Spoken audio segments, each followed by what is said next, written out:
sa Ezekiel chapter 1, verse 5 to 10, also out of the midst thereof came a likeness of our living, of four living creatures.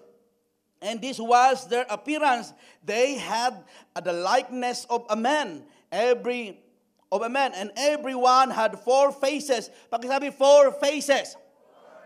And everyone had four wings, and their feet were straight feet. And the sole of their feet was like sole of calf foot, and they sparkled like the color of burnished brass.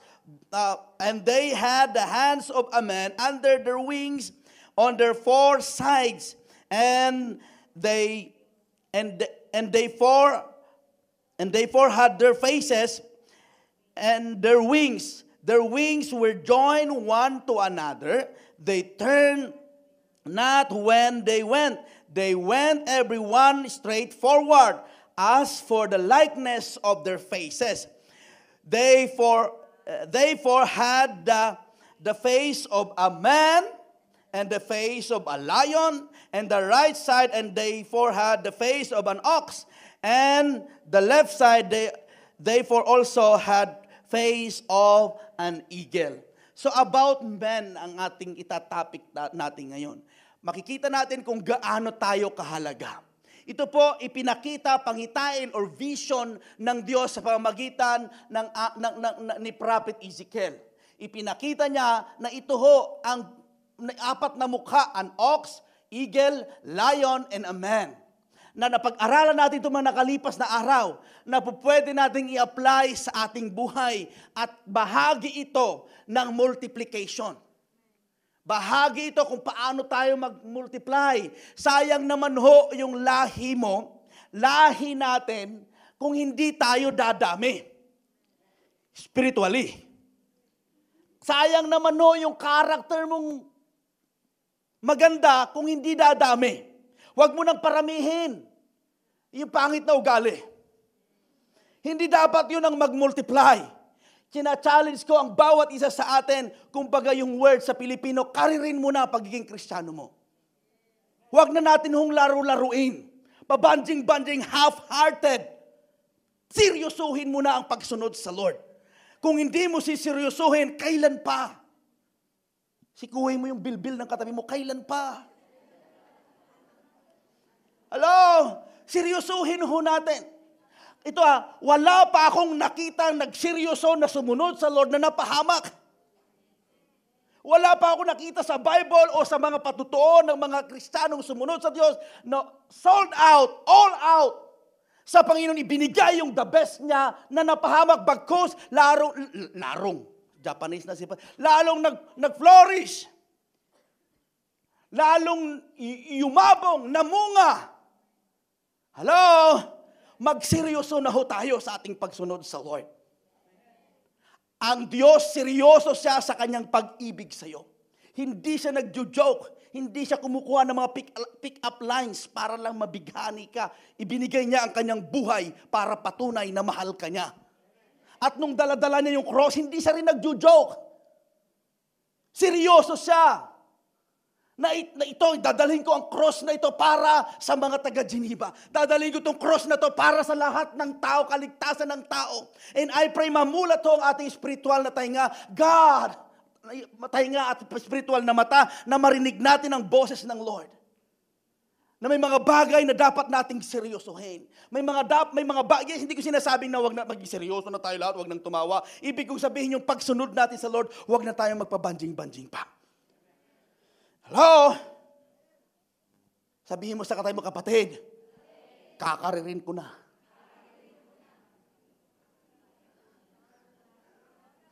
May second voice, kakaririn mo na. Talaga? Ulitin ko, kakaririn na. Hindi kakarnihin. Kumbaga siseryosohin na natin. Kakarnihin. Kuya Rudy talaga, yung niluluto pa yata ang inisip Karirin mo na, seryosuhin mo na. Merong acronym ho ng MAN. MAN, M stands for main object of God's love. Tayo ho yung main object. Kumbaga sa dart, ikaw yung cherry. Ikaw yung pinupuntirya ng pag-ibig ng Diyos. At ang Diyos hindi kailanman nagmintis. Hindi kailanman nagkamali. Kung baga naglalaro ka ng football, ikaw yung goal. Ikaw ang pinupuntirya. Hinahabol ka ng pag-ibig ng Diyos. Sabihin mo sa katabi mo, hinahabol ka ng pag-ibig ng Diyos.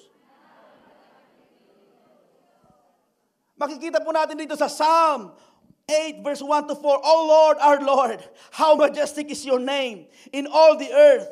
You have set your glory above the heavens. Out of the mouth of the babies and infants, you have established strength because of your foes, to steal the enemy and the avenger. Verse 3, when I look at the heavens, the work of your fingers, the moon and the stars, which you have set in place, what is, basahin natin sabay-sabay yung verse 4, 1, 2, 3, fire.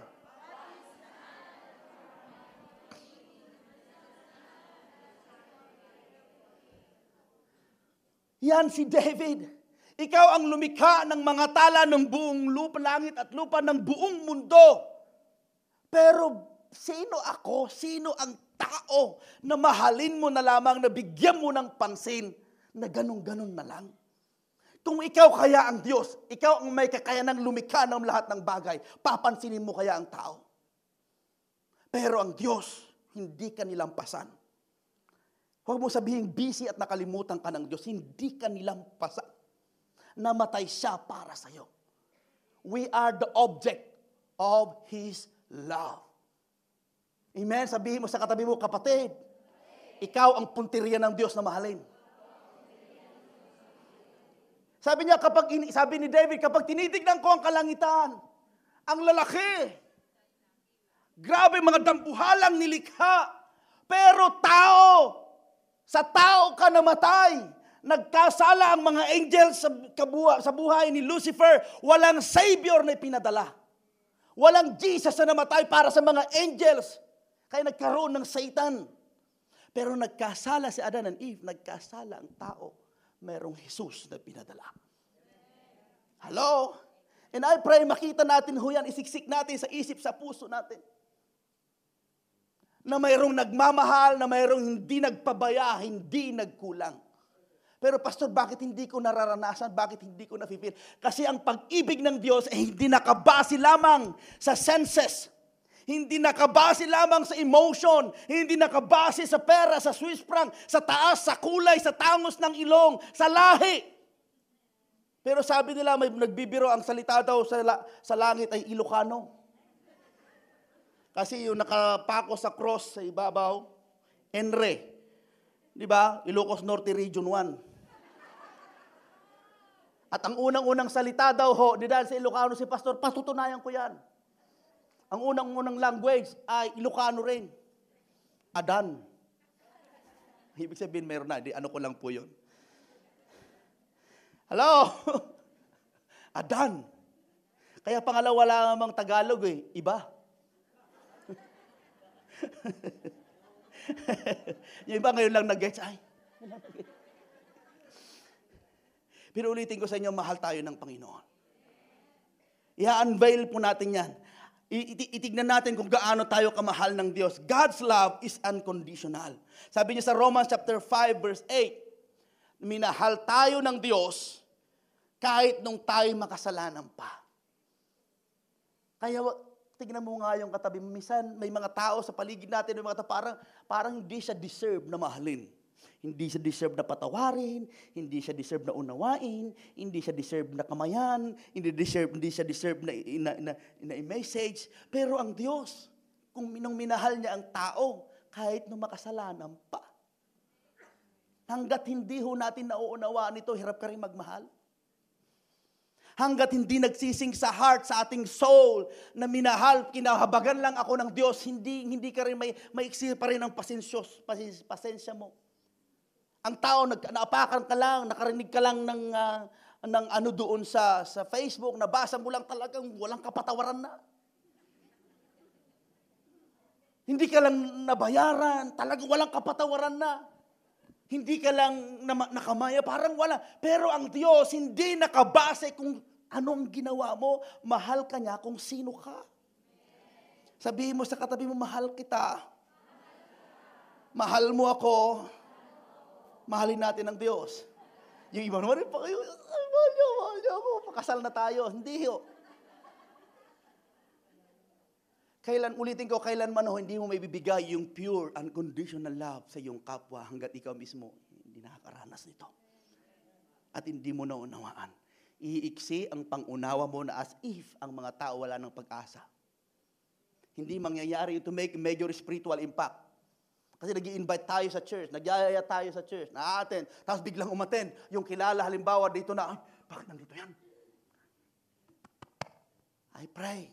Nandito yan. Yes, nandito yan. Hindi lilampasan ng Diyos yan. Ganun lang dapat. Kung ako, binago niya ako. Ito pang minsan ang Diyos, I may sense of humor. Kung may ini-invite ka, pinipilosopo ka, tinatawanan ka, hallelujah, praise the Lord, sabi mo, grabe naman yun, ang grabe naman. And then suddenly, sabi ng Lord sa'yo, ganyan na ka rin dati. Mapapakamot ka na lang, oo nga Lord, mas matindi pa nga. Hindi ako ating dyan, sandado, silyado, pati susi, linunok. Hindi ako pupunta dyan. Pero tignan mo, ikaw pinakamataas ng boses, pinakataas ng kamay. Hallelujah! Hallelujah! Kaya wag nating lilimitahan ang mga ini-invite natin. Huwag niyong pipiliin ang ini-invite natin. Ibahagi mo ang salita ng Diyos. Unconditional love. Sa John chapter 3 verse 16, for God so loved the world that He gave. Ang pag-ibig na yon hindi lamang ho sa Pilipino, hindi lamang ho sa mga Swiso, sa lahat ng tao. Pakisabi, lahat ng tao. Ang pag-ibig ng Diyos ay irresistible. You can't resist. Sabi ko nga, hinahabol ka. Yung bang ayaw ko na, Lord, ayaw ko na, give up na ako, pero mahal ka pa rin ng Diyos. Ang tindi. Hindi yung mahihindian kapag ang Diyos umibig, hindi yung mahihindian. Parang nung ikaw na in love ka sa iyong asawa. Sabi ng iyong nanay, anak, wag mong anuin niya, ganun daw. Talagang pupunta. Wag mong ititext, talagang tinitext. Wag kayong magkikita, talagang nakikipagkita. Ganun katindi. Pero mas matindi pa ho ang pag-ibig ng Diyos. Kahit doon, sabi ko, Lord, grabe ka kong magmahal. You are all-knowing God. Alam mo na paghihingi ako ng tawad ngayon, araw na ito, sa Tuesday, Wednesday, gagawa ulit ako ng kasalanan. Pero bakit po tatawarin mo po ulit ako ngayon? Nakikita niyo ba yun? God is all-knowing God. God is all-knowing God. Alam niya na bukas, mamaya, magkakasala ka. Ikaw kaya ang Diyos. Hihingi ng tawad, sorry na. Pero alam mo, mamaya gagawa ulit ng kalokohan, patatawarin mo. Pero ang Diyos, pinapatawad ka niya. As if nakikita niya sa kalooban mo, sa puso mo, totoo, pinapatawad ka ngayon. Kaya bukas, magkasala ka bukas, magkamali ka, hingi ka ng tawad, patatawarin ka yun because the love of God, the mercy of God is new every morning. Pero hindi ito ang process para ikaw. Ganun pala, kasalan ako ng kasal. Mayroong dalawang klase ho ng holiness. Positional holiness and behavioral holiness. Hindi pwedeng maghiwalay. Ang positional holiness, sabi niya ho dito sa Corinthians, sa Hebrew chapter 10 verse 10, daanan ko lamang ho ito para paalala ho sa atin. Makita natin na huwag nating ibig ko maging seryoso. Pinapakita ko sa inyo na seryoso ang Diyos. Ang pag-ibig niya, pagmamahal niya, tayo ang object, seryoso siya. Pero makita mo rin na dapat ka rin magseryoso sa Kanya. Not because inuutusan ka niya, because dapat na kusang loob mo rin. Sabi niya ho dito, sa Hebrew chapter 10, verse 10, and by that, we have been made holy through the sacrifice of the body of Jesus Christ once and for all.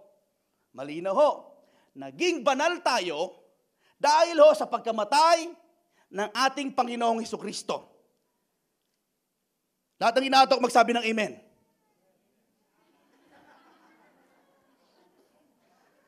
Okay. Okay. Thank you sa pagiging honest po ninyo. Gumaling na ho yung may sakit na insomnia. Hindi makatulog sa bahay, dito nakatulog. Pero sabi niya ho, sa 1 Corinthians, hindi po nagkokontra.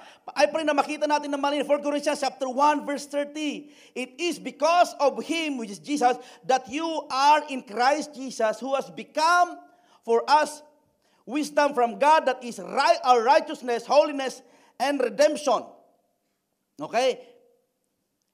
Sa isa ba hong verse? Ephesians chapter 1 verse 13. Ito na. And in Him you were sealed with the promise with the Holy Spirit, having heard and believed the word of truth, gospel of salvation. Dali. Balik tayo sa Corinthians. Nawala doon sa note ko. Sabi niya, as if God is holy, so, sabi niya, be holy. Sabi ho niya doon, na ang Diyos na tumawag sa iyo na banal, so kayo naman ay magiging banal. Naiunawaan po ba natin? Our God is a holy God, so sabi ng Biblia, kayo rin ay magiging banal. So, dalawang klase ho, positional holiness and behavioral holiness. Ito ang example ko dyan sa inyo.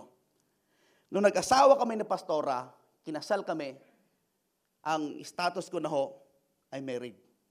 That's a positional holiness. Mag-asawa na kami. Ibig sabihin, mamumuhay ako bilang may asawa. Ang behavioral holiness, yung pamumuhay ko bilang may asawa. Hindi na ako mag-aak, hindi na ako makipag-date na ibang babae. Hindi na ako makikipag-lambingan sa ibang babae dahil ito na. Ganun ho ang ibig kong sabihin, positional, holiness, and behavioral. Ikaw kaya ang lalaki, kapag may girlfriend ka, may asawa ka, pinakasalan mo, and then suddenly sabi niya, ay, pwede ba, bigyan mo ako ng 30 minutes. Alam ko, mag-asawa tayo, mayroon na tayong marriage contract, mag-asawa, pero bigyan mo lang ako ng 30 minutes. I-meet ko lang yung ex ko. Anong feeling mo? Tataob ang mga lamesa. 30 minutes, okay, 5 minutes na lang, magkita lang kami doon sa GAR. Mahal kita, walang problema, mahal kita. Pero magkita lang kami, saglit lang. Magbabara lang kami ng telephone. Di ba kapag ikaw ang lalaki, ikaw ang babae, anong sasabihin mo? Anong sasabihin mo? No. Anong sasabihin mo? No. Di ba? No. Alam natin, ganun ho ang relasyon natin sa Diyos. Tinawag ka para maging banal, manatili kang banal. Ganon din o, nag-asawa kami, manatili akong may asawa. At pangangalagaan ko yun. Hello. May kaibigan ba ako? Ay, pero naunawaan po natin. Dinaanan ko lamang ho yun. Bigla lang ho na pinaalala ng Lord. At para hindi tayo malinlang, kasi may mga katuruan ho ngayon na may sinatawag na super grace. Once you are saved, you are saved. Pag tinanggap mo si Lord Jesus, kapag ligtas ka na, kahit anong gawin mo, kahit bumalik ka sa ligtas ka na, hindi ho. Work out your salvation, sabi nga niya. Hello? Gusto ko lang ho i-balance ito. Mahal tayo ng Diyos, seryoso siya, irresistible siya. Sabi niya sa 5:14 ng Corinthians, sabi niya, ang pag-ibig ng Diyos ang siyang magkokontrol sa'yo. Talagang hindi mo maihindihan, hindi mo talaga maipigilan. Kahit Lord, ayaw na kita. Pero sabi ng Lord, mahal pa rin kita. Ayaw ko na. Mahal pa rin kita. Balikan ko ho, kapag nagkasala ka ngayon, at alam ng Lord, because our God is all-knowing God, alam ng Lord, magkakasala ka sa makamalawa, tanong, patatawarin ka ba ngayon? Yes, patatawarin ka ngayon. Kasi ang pag-ibig ng Diyos ay pwede kang patawarin araw-araw. Pero, walang kondisyon, pero ikaw rin magsasuffer niyan. May consequence niyan. Kaya nadaanan ko yung positional holiness and behavioral holiness. The love of God, God's love is violent. Talagang susuungin yan. Si Jesus ho, ang ating Panginoong Jesus, ang pagkamatay niya ho sa cross ng Kalbaryo ay scandalous. Iskandal sa mata ng sa panahon ng araw, iskandal 'yon. Ikaw ba naman wala talagang saplot ang ating Panginoong Hesus. Iskandalos. Talagang hinahagupit, walang saplot, kalalaking nasa gitna hindi lamang sa gilid o sa patago siya, pinako, pinadaan, kundi sa marketplace, sa public. Ganun siya. Proud, ganun siya magmahal. At sabi nga dyan sa John chapter 4 verse 8, sabi niya, there's no fear in love. Walang takot. Kaya ang pag-ibig, alimbawa ang pag-ibig ho sa babae at lalaki, kapag itinatago mo yan, hindi pa perfect love yan. Ulitin ko, ang pagmamahalan na itinatago na walang nakakalam, hindi pa perfect love yan. Ang perfect love, proud ka. Hello. Proud ako. Alam niyo si pastora nung araw, mayroon bang keyboard na ting, ting, ting, ting, ting, ting, ting, ting. Pagpasok niya sa church, nag-worship lead ako, dwelling place ang aking kinakanta. I love you, I love you. Hindi ko naman na siya pinapansin nung araw. Alangan naman worship service, pinapansin ko siya, I love you, I love you. Siyempre, tutok ako sa Panginoon. Pagdating niya, pero at that time pala, nung mag-asawa na kami, binulungan na siya ng banal na espiritu. Yan ang lalaking para sa'yo. Hindi na siya komportable ngayon magsamba. In Jesus' name, in Jesus' name, in Jesus' name. Sabi ko sa loob-loob ko nung kinikwento, hindi naman ako demonyo ah.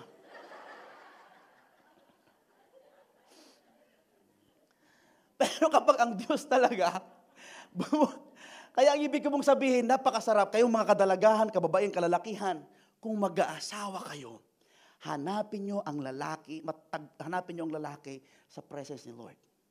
Si Adan and Eve, natagpuan niya si Adan at saka si Eve sa presensya ng Diyos. Huwag nyo hanapin sa Facebook. Ibig sabihin, malalim na Kristiyano. Ba't napupunta si pastor doon? Dadaanan ko ito para makita nyo. Kaya hindi nagsisi si pastora. Tanungin nyo 10 beses. Kaya lang minsan nasasaktan ako.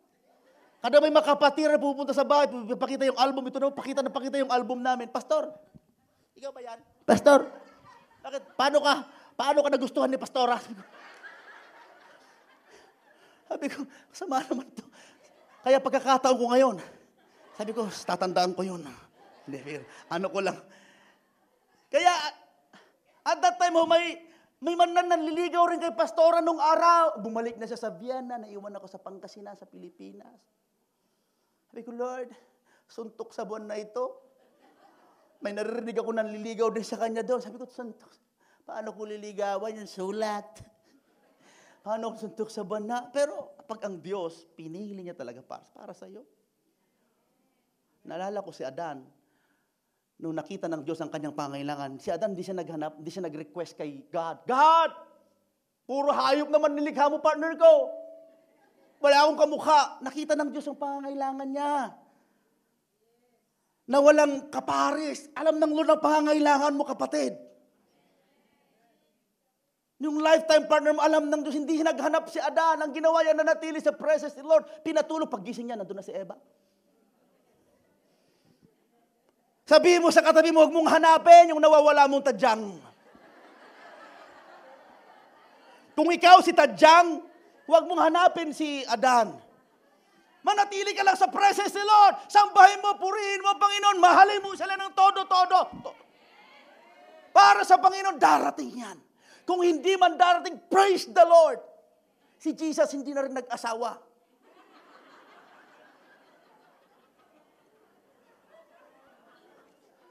Hello? Hanapin nyo sa presence ni Lord. Amen. Huwag mong hanapin sa kung saan-saan. Sa friends, sa hanapin mo sa presence ni Lord.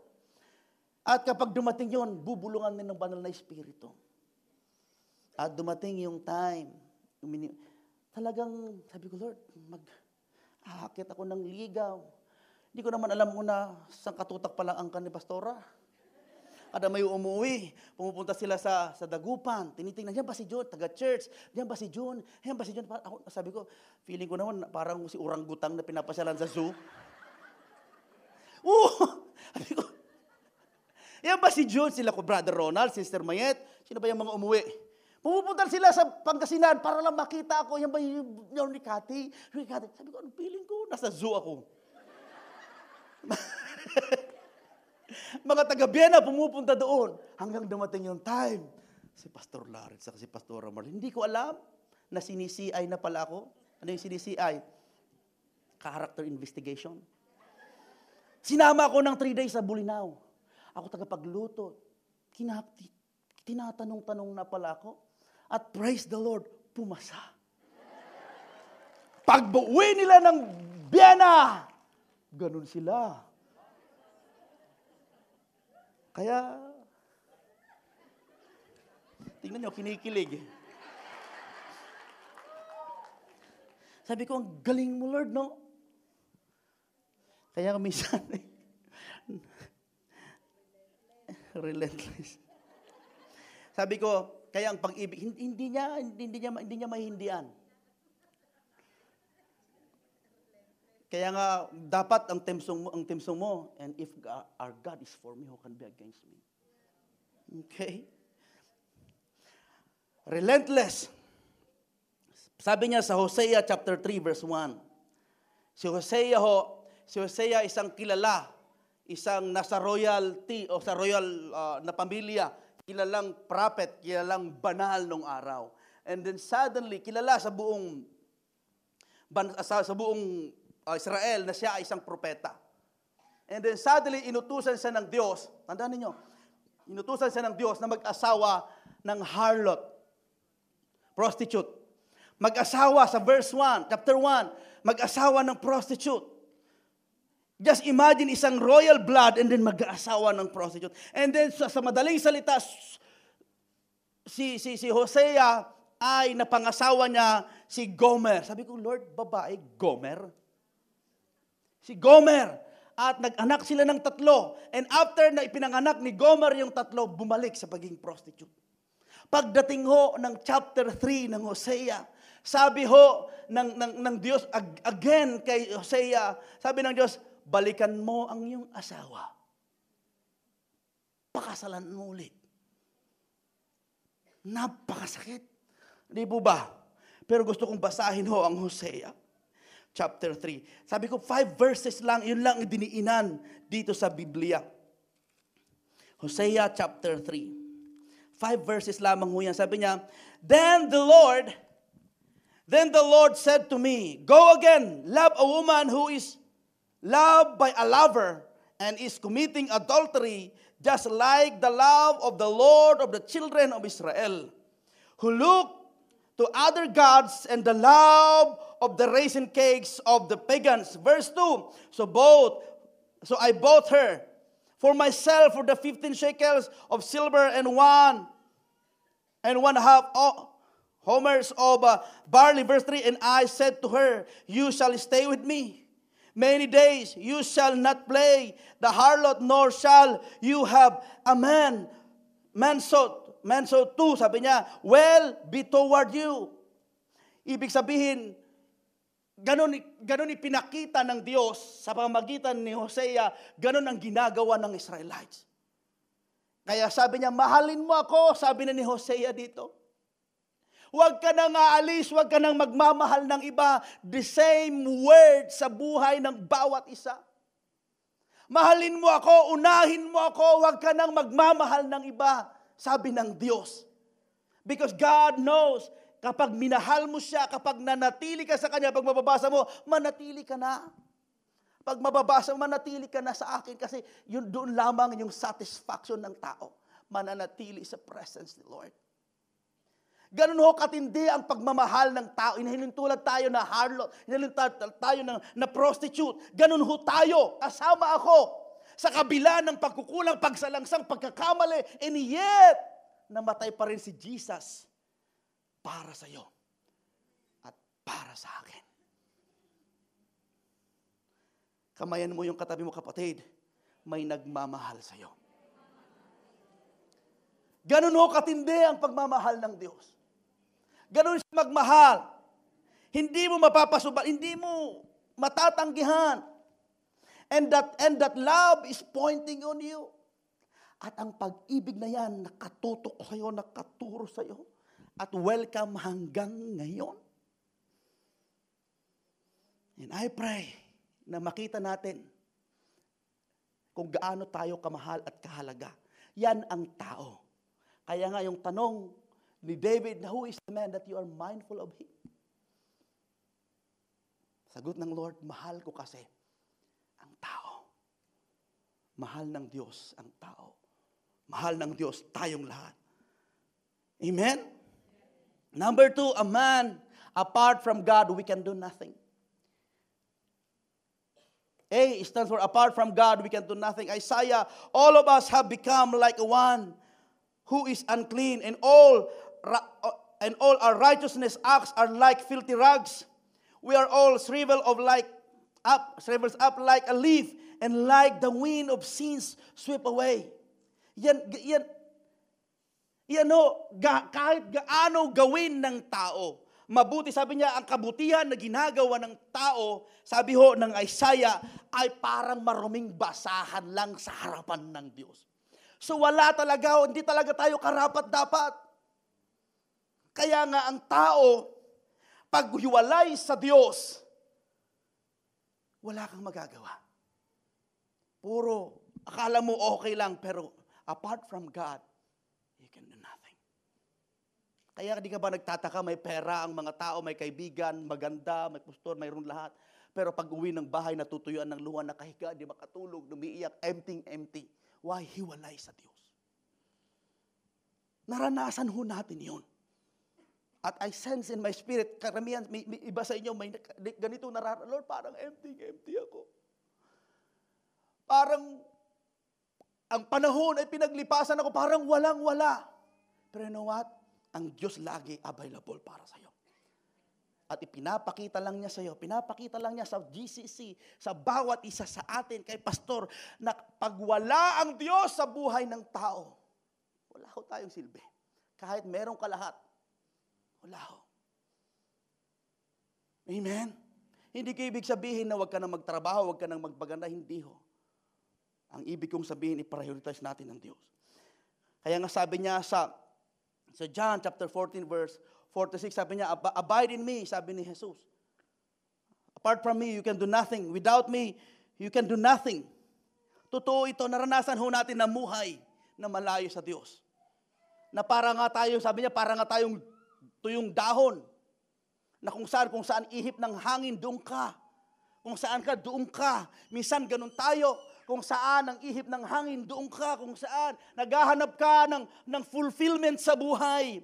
Pero kadalasan yung fulfillment sa buhay na hinahanap mo sa kapwa-tao, sa mga bagay, akala mo yan ang fulfillment, yan ang satisfaction mo. Pero hindi mo namamalayan, yan din ang nagdadala sa'yo na papalayo sa Diyos. Pero you know what? Ang Diyos lagi, hinahabol ka ng pag-ibig niya. And I pray maunawaan natin to. Bakit ko isusuko ang isang bagay? Bakit hindi na ako manliligaw ng ibang babae? Hindi na ako magpapakyot ng ibang babae dahil may asawa na ako. Bakit hindi ko nagagawin itong mga bagay na ito na inaayawan ng Diyos dahil satisfied na ako sa Diyos. Amen? Hindi wala na akong hahanapin pa dahil nasumpungan ko na ang buhay. Hindi ko na hahanapin ang anumang mga bagay kung may darating man na pagpapala, dagdag na lang yon. Pero hindi yun ang prioridad ko. Number 3, last, man needs God. Ang tao kailangan niya ng Diyos. Kagaya ho ng isang ni Henry Ford.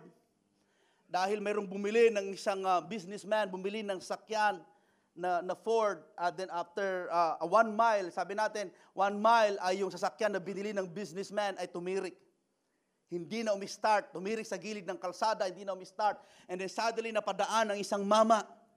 At nakita niya yung Ford, nakita niya ay pinabuksan niya yung hood. Tinulungan niya yung mama na kahinto. Pinabuksan niya yung hood at mayroon na siyang ginalaw na konti sa engine ng kanyang sasakyan.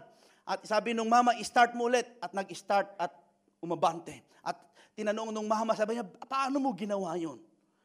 Sabi, nagpakilala siya, dahil ako si Henry Ford. Ako ang gumawa ng sakyan na yan.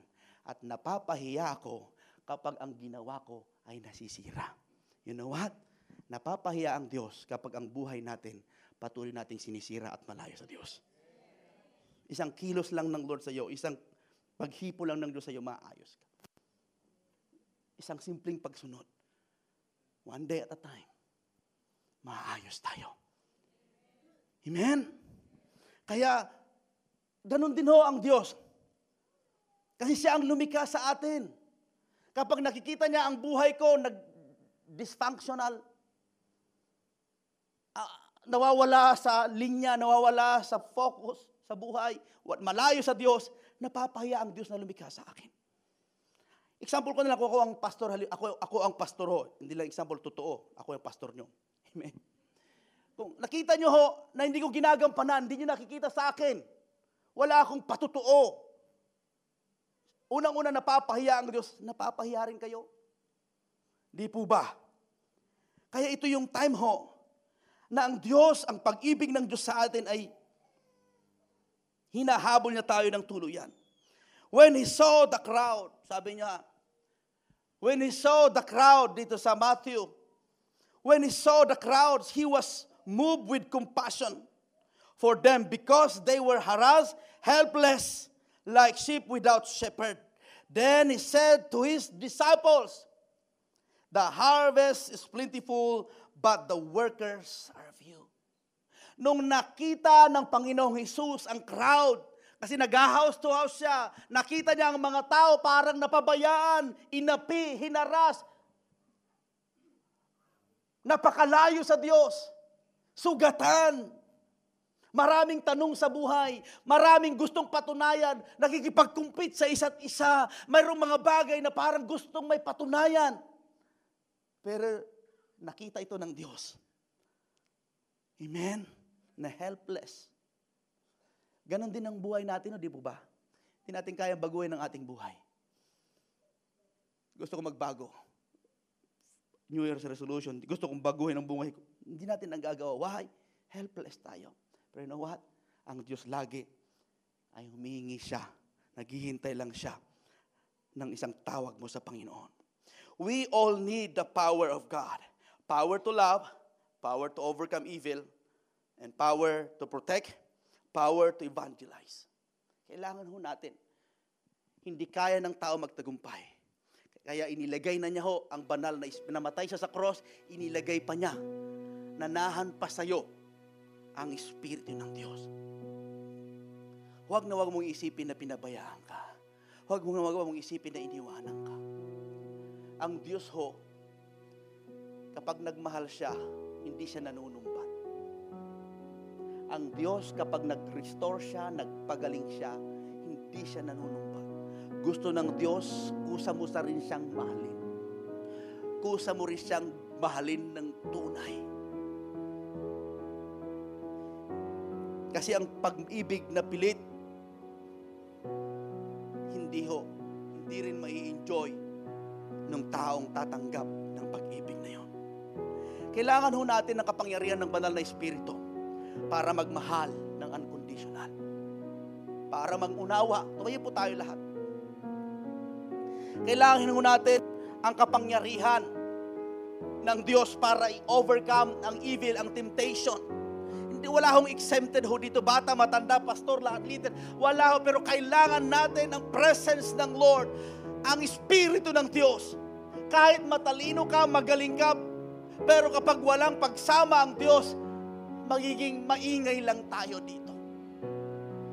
Para kahit kukunti ang iyong nalalaman, pero alam mo ang Diyos ay nasa sayo. Imumultiply ng Diyos yan. Ang tao, nilikha niya, minahal niya. Amen. Ang tao, pinapakita niya na ang tao na minahal niya, nilikha niya, ayaw ng Diyos na mahiwalay sa Kanya. Apart from Him, we can do nothing. Pero hindi ho nagtatapos ang tao ho. nanahan ang Diyos sa buhay ng tao. Because our body, our life, is the temple of the Holy Spirit. Nandyan nangungusap sa'yo. Bago mo gawin ang isang desisyon, bago mo gawin ang isang bagay na alam mo makakasakit ng iyong kapwa, ang Holy Spirit nangungusap sa'yo. Ang Diyos kinakausap ka. Na even right now, ang Diyos, our God, is a talking God. Ang Diyos ay lagi kang hinahabol because He want to talk to you. Ang tanong, willing ka bang makinig at sumunod? Ang Diyos hindi siya tumatahimik. Hindi siya napapagod. Hindi nag-iiba, hindi papago-bago ang kanyang pag-ibig. Pareho-pareho pa rin. Yung intense ng pag-ibig ng Diyos nung una, yan pa rin ang intense ng pag-ibig niya sa'yo. Hindi siya nagbabago. Ang kaaway lang, dinidisip tayo. Akala natin, mag-isa lang ako. Akala natin, iniwan ako. No!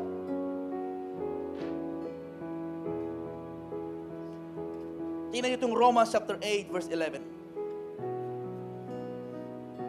Romans chapter 8, verse 11. The Spirit of God, who raised Jesus from the dead. Basahin natin sabay-sabay. 1, 2, 3, go.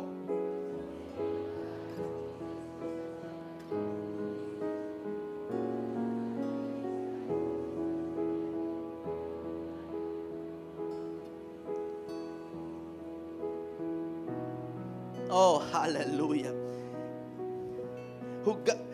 And just as God raised Christ Jesus from the dead, He will give life to your mortal bodies by this same Spirit living within you.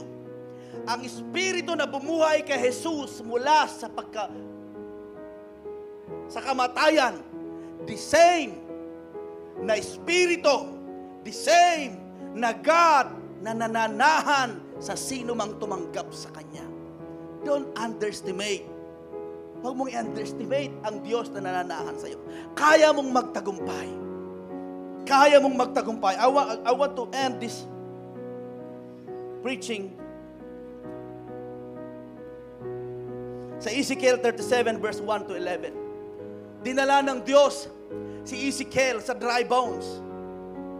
Dinala ng Diyos si Ezekiel sa isang vision at ipinakita maraming mga kalansay, mga dry bones. Walang pag-asa, tuyo. Pero ang tanong ng Diyos kay Ezekiel, sabi niya, Ezekiel, mabubuhay pa ba yan? Ang sagot ni Ezekiel, kayo ho ang nakakaalam. Pero ang sabi ho ng Diyos kay Ezekiel, prophesy. Sabihin mo, prophesy. Sabi niya, He led me around and among them a lot of bones. There were bones all over, plain dry bones, bleached by the sun. He said to me, Son of man, can these bones live? I said, Master God, only you know that. And he said to me, prophesy over these bones. Dry bones, listen to the message of God. Verse 5 and 6, God, the Master told the dry bones, was this, I am bringing the breath of life to you, and you all come to life. I'll touch sinews to you, put meat on your bones, over your skin, and breathe life into you. You'll come alive and you'll realize that I am God. Prophesy to the dry bones. May mga bahagi ng buhay ng tao, bahagi ng buhay ng bawat isa. Ang pamilya mo ba parang dry bones, wala ng pag-asa? Ang anak mo wala ng pag-asa? Prophesy. Nakikita mo ba ang sarili mo na parang walang pag-asa? Prophesy to the dry bones. Magsalita ka ng buhay. Kasi the same Spirit na bumuhay kay Jesus ay isang Espiritu rin na nananahan sa iyo. Ngayon may kapangyarihan na ibinigay ng Diyos sa iyo. Prophesy. Prophesy. Sabihin mo sa sarili mo, ang buhay ko nito ay mababago. Ang anak ko magkakaroon ng buhay. Ang anak ko makakakilala. Ako'y gagamitin ng Diyos. I can sense in my spirit sa oras na ito ang pag-asa na nakikreate yung word na hope sa iyong buhay. I don't know who you are. Hope will rise within you. may pag-asa pa. Huwag mong tapusin ang iyong pamilya. Huwag mong tapusin ang iyong buhay. Huwag mong hayaan na mag-end ang iyong buhay na parang dry bones. Because we have a powerful God. Oh, hallelujah, God. Lord, in the name of Jesus, sa bawat nanghihina, sa bawat, Lord, nag-i-stagnant ng kanilang spiritual na buhay, sa bawat may mga katanungan, sa bawat nagpaplanong lalayo sa oras at Lord, i-refresh mo kami. I speak life to each and everyone. I speak life sa kanilang relasyon sa mag-asawa. I speak life sa kanilang mga anak, sa kanilang pamilya. Come on, pray for your family. Speak life. Pray for your loved one. Oh God. And you know what I heard? Minsan narinig ko na ang Europe, sabi nila, is like a graveyard. And I want to prophesy, ang Europe, ang mga Pilipino, hindi graveyard, hindi libingan ito. We'll go to prophesy, mga kapwa nating Pilipino, one day, mabubuhay sila spiritually. Hindi lamang sila makakilala sa Lord, kundi gagamitin sila ng Diyos. Gagamitin ng Diyos yung kaibigan mo. Gagamitin ng Diyos yung asawa, anak. Huwag mo lang limitahan. Oh God.